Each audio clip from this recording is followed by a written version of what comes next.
I'm Barry Funkhauser, and this is the Barry Funkhauser Show. Well, it's finally a Friday, and we're throwing out the news today because we've got a special guest on the program. Please welcome our Bilingual Sound Man, Byron Gonzalez, is on the program today. As Byron. Burr, burr, burr. Can I get one of those sound effects? Come on, guys. You guys need to. There you go. Regale your guest with sound. Yeah, because it makes us feel special. Hello, Mr. Gonzalez. You are officially my boss on the Latin alt. So, hello, Mr. Gonzalez. How are you today, sir? It is good to see you. How are them reports looking? Oh, my TPS report is not ready, sir. I need my red stapler so I can put all of the pages together. Can you tell us what you do here, Joe? What do I do where? What do you do? Can you tell us what you do here? Yeah, what do you actually do here? I do the traffic and the weather. Unwittingly the traffic. Unwittingly, I do the traffic and the weather for Latin alt bilingual sounds. So yeah, that's what happened. Yes. Hello. Yes. Oh, okay. I'm sorry. So for those of you who don't know who Byron Gonzalez is, he's a friend of ours who is the king of bilingual sounds. Yes, that is a very good Rey. Ooh, I can't roll my R. You can't roll your R's? Well, that was an unnecessary roll because Rey only has one R, and you're only supposed to roll your R when there's a double R, like carro. Carro has two R's. See, Barry, this is our Spanish lesson for the day. We keep trying. What does carro mean? Car. With one R, English Spanish, you just add an O on the end of the word. Yeah, for that one. With one R, it means it's expensive. Está caro. Oh, la caro. Okay. Yeah. No, la caro. Carro. It's like carro. Okay. So yeah, well, see, this is what we do every morning without Byron on our new morning show. For those of you that don't know, we are the new morning men, the gringos in the morning. Yeah. Latinalt.org. It's bilingual sounds radio, English and Spanish music. I started calling it rock en español, but I'm totally wrong in that, am I? No, that's what it is. Oh, well, I didn't know. I thought it was, but I felt weird saying rock en español. Why? I don't know.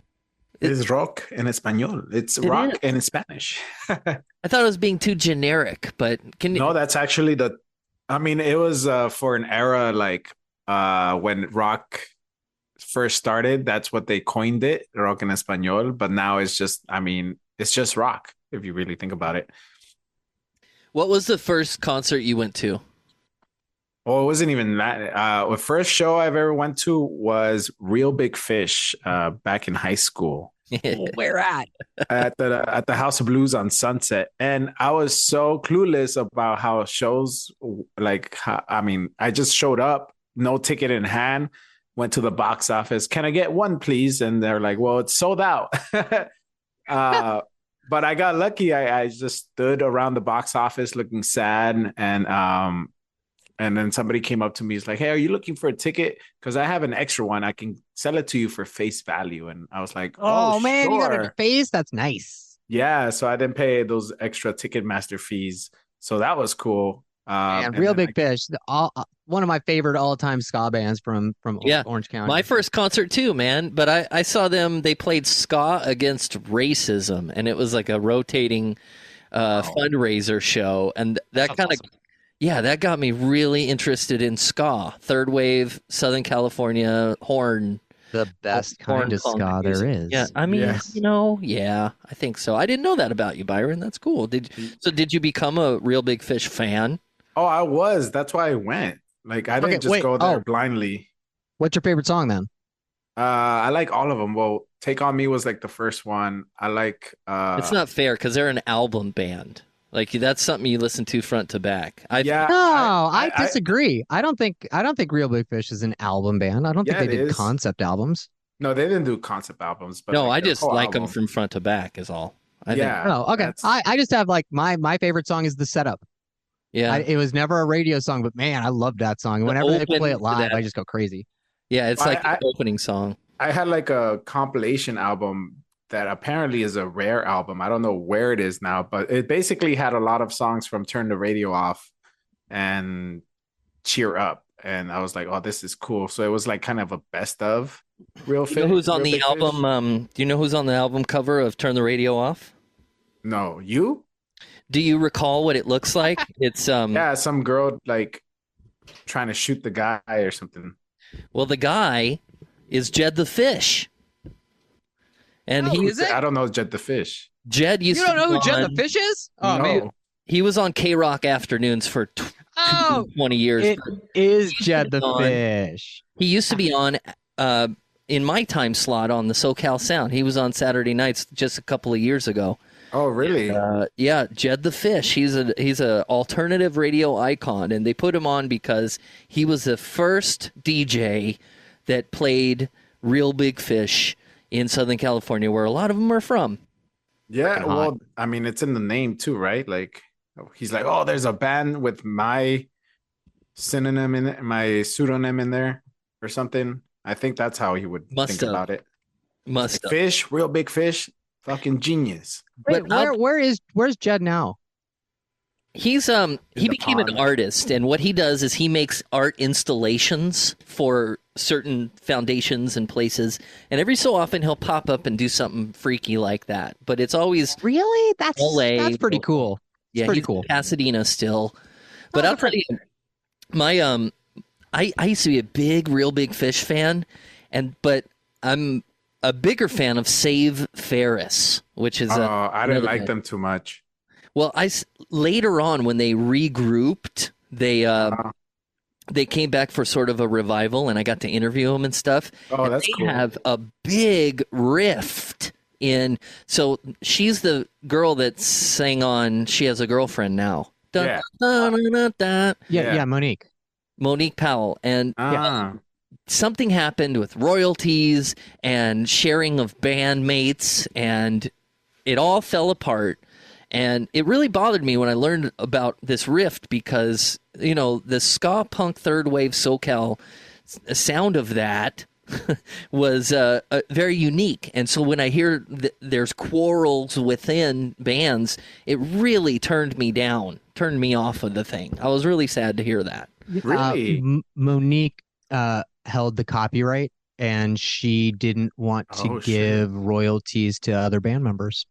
She's not like Monique. Monique. Am I on the wrong side of the? Am I on the wrong side? Am I on the bad side down here? No, you thought it was really. Barry thought it was her not being the victim, or well, I was on Team Save Ferris. Oh, because when I interviewed her, she told me all about it, and I was like, yeah, that's messed up, and I can't remember the details that she told me. But I see. Joe's now saying that she held out on royalties for that song. Yeah. I understand. It happens. So when they reformed, they didn't reform the band.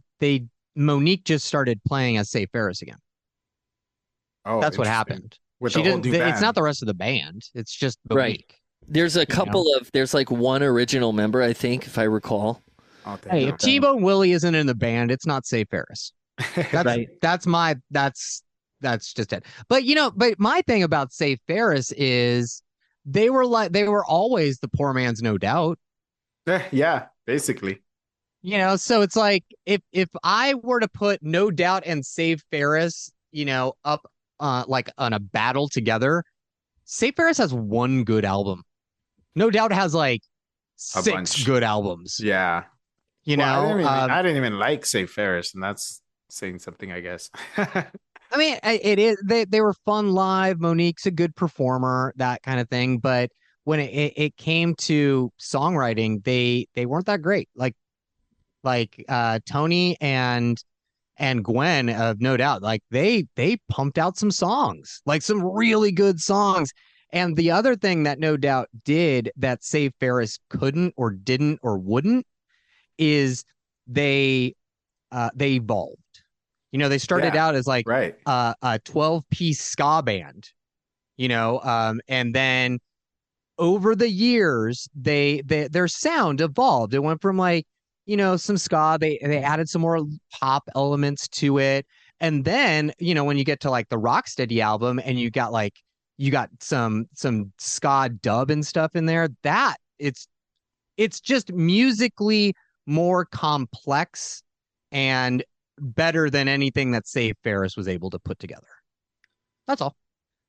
Okay, fine.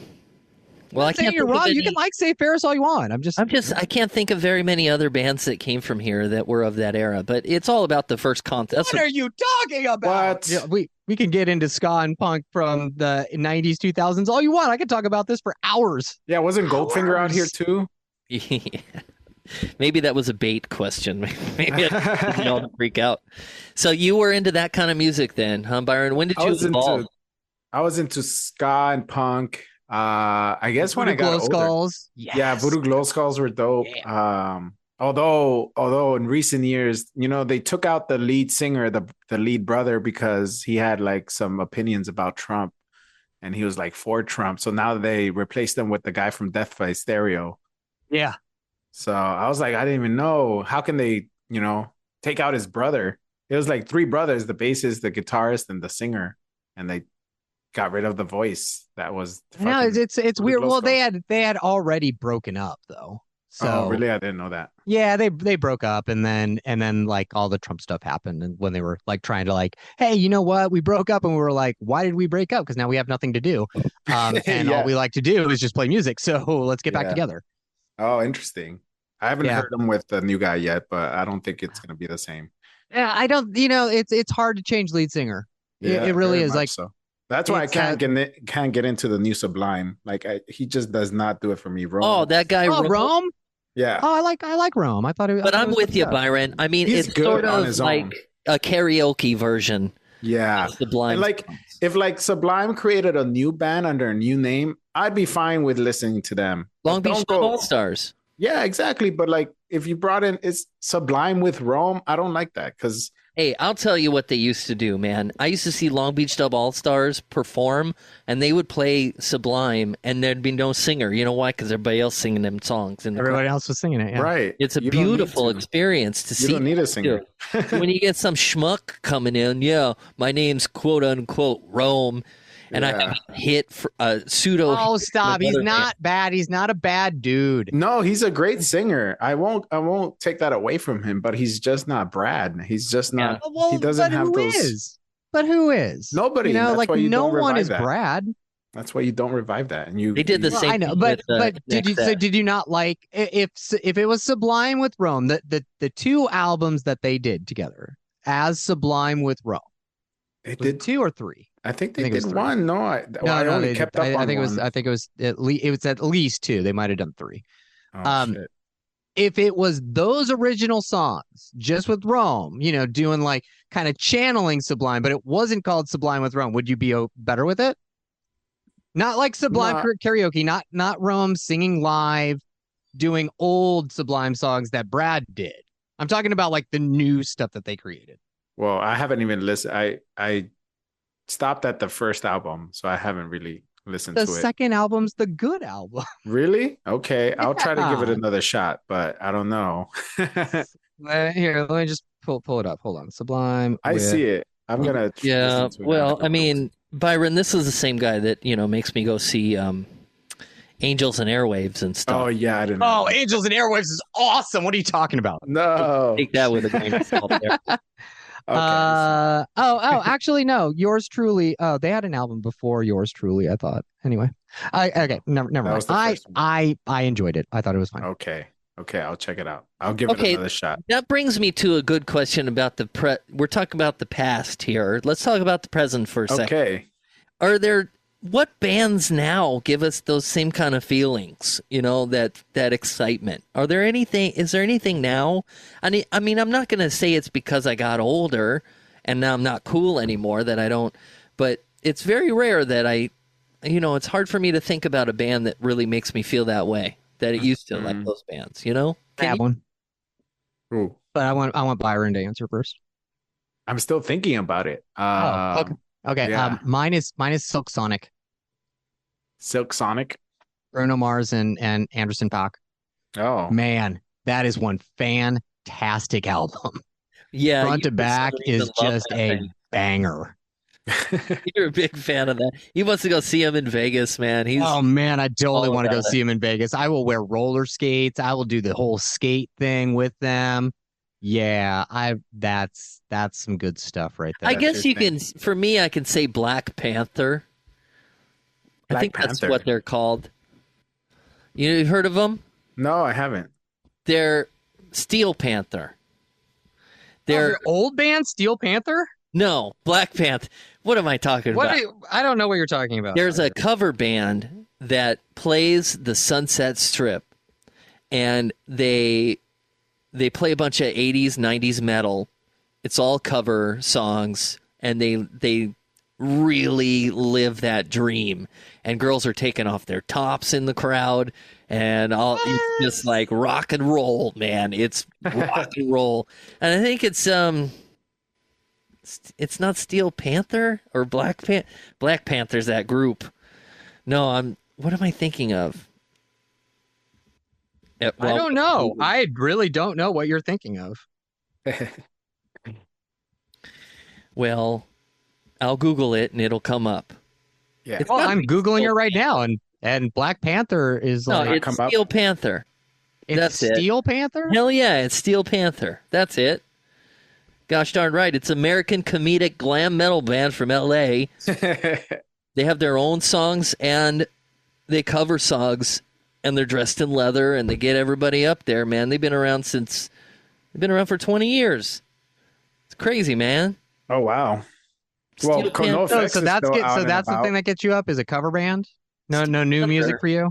Well, it's like when you walk in, it's all about the expectation. When you walk in a room and you expect something and then something far greater happens, that's the moment, man. And Steel Panther did it for me lately. You walk into the show thinking, "Oh, this is going to be something."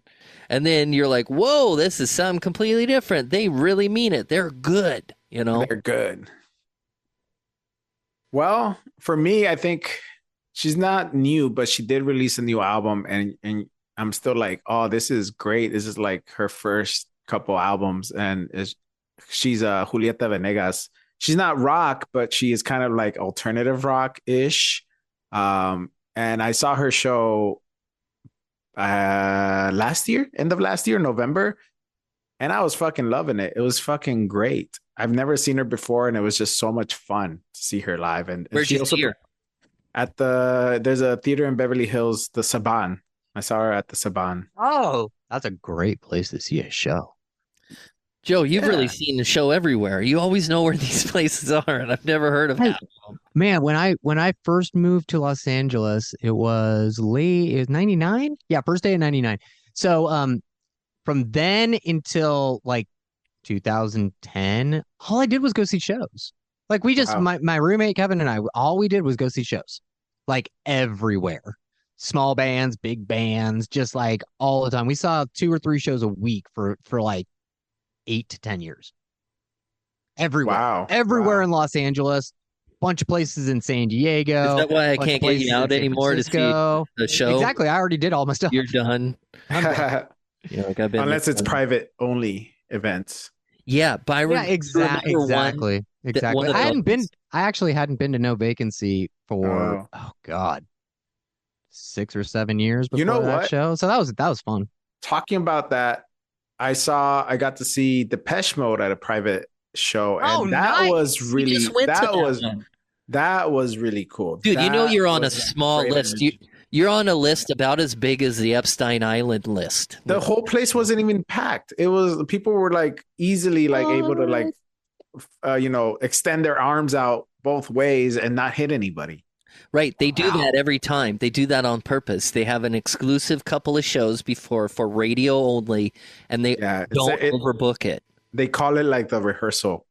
It's And it every wasn't great. rehearsal. It was so good. I was like jamming along. Granted, I don't know a lot of their songs. I'm not a huge fan, but I You knew all the recognize- hits, though, right? Yeah, and they didn't play all the hits, but I was still jamming to the ones that I didn't even know and were not hits. Like that's how good they were. And I'm realizing, like, well, I even before I saw them live, I understand their like expertise and their what's it called, like their attention, like why people like them. and why they're so popular. But that only cemented it now when I saw them live. I'm like, there we go. That was amazing. Remember, I'm super old, so that was my band in high school. Yeah. Like I was a Depeche Mode freak. So like if you see them live now, you're still gonna get that fucking same energy. Like the singer, he's just like singing on stage, dancing around. He's like all this fucking energy, and I felt it. I was like, am I in the 80s right now? Yeah. You know who writes all their songs?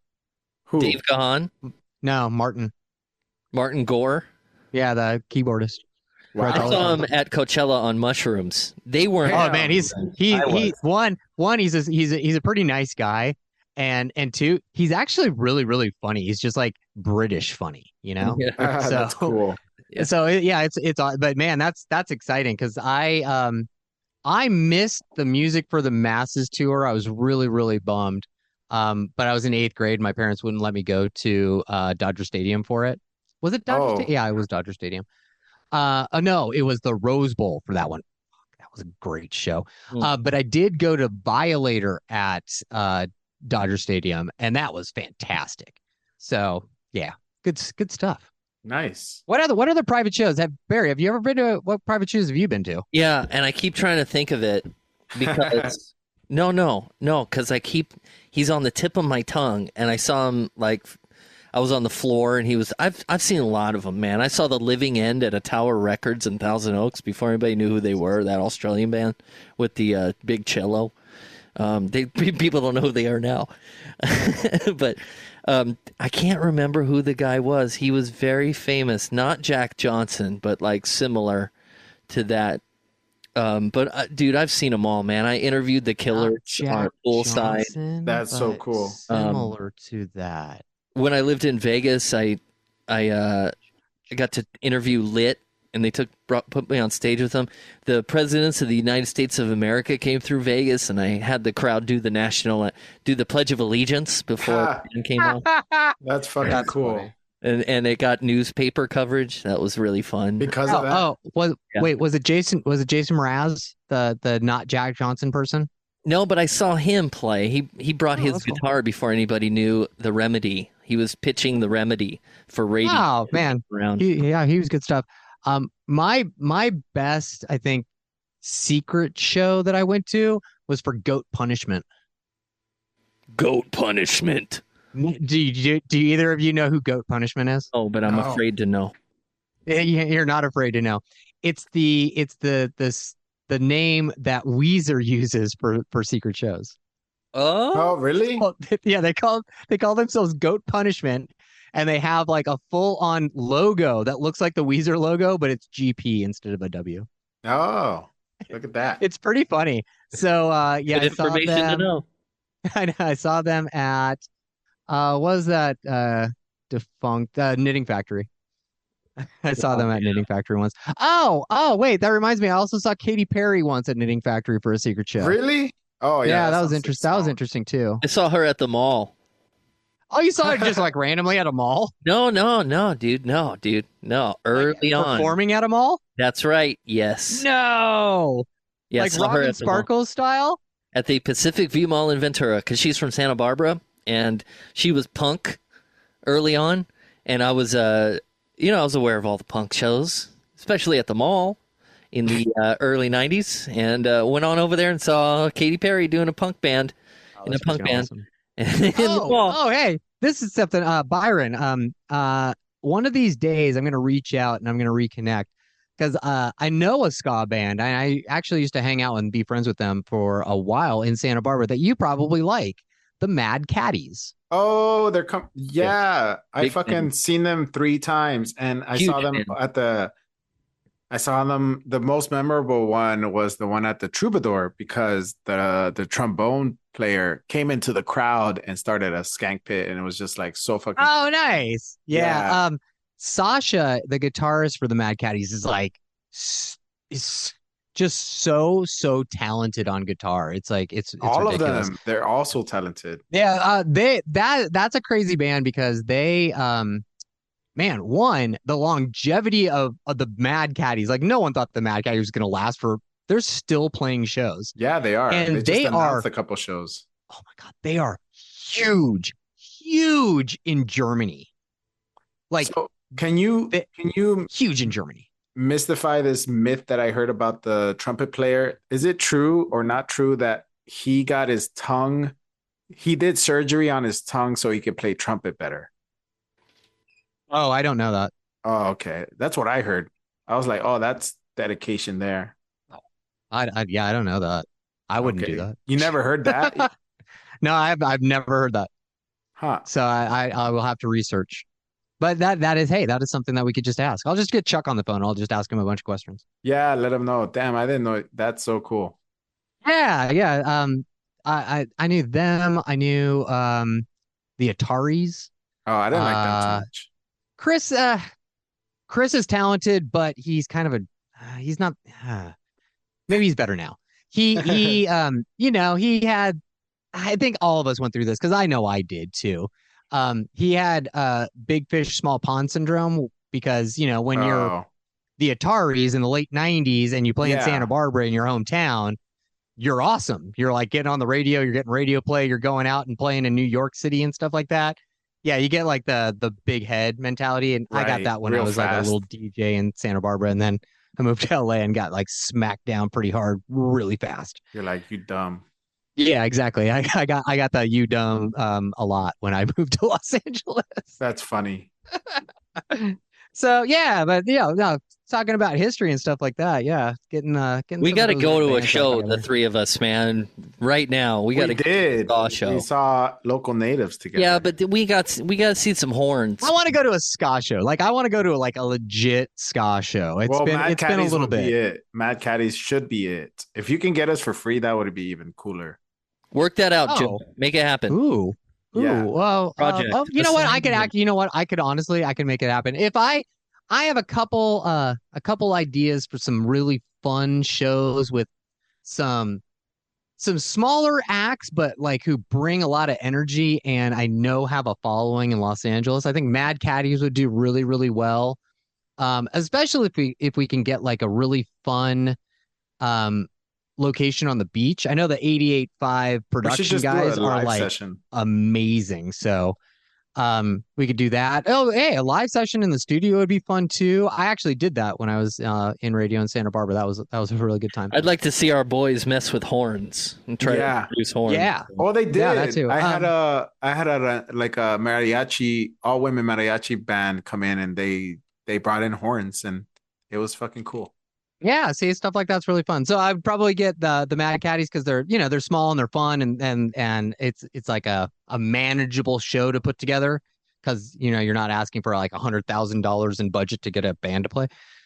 The other one that's really fun on the other side of the indie rock spectrum are the Mother Hips. They're like one of my favorite bands. Oh, I've never. And that's like they're like Americana rock. So like take Tom Petty and throw in some Beach Boys and add a little Grateful Dead, and it's a really fun show. Real good time. Good energy. I'm gonna do that. For us. I'm gonna get some shows put together. Just for us. Just so for us three to watch. Let's get into it, you guys. Well, Byron, thanks for being on the show on the Friday, man. You got any fun weekend plans? Yeah, I'm going to Bass Lake this weekend for an entire week. I'm coming back hopefully in time for the Arlo Park show on Saturday. Nice. Bass Lake, Joe. Bass Lake. About Bass Lake? Not Base Lake. Bass Lake. Not Base Lake? Well, you'll find out when you get there. Bring your earplugs. All right. Well, thanks for being on the show, Byron. Goodbye. Goodbye. Have a good vacation. This is the Barry Funkhauser Show. See you Saturday, hopefully. See you on Saturday.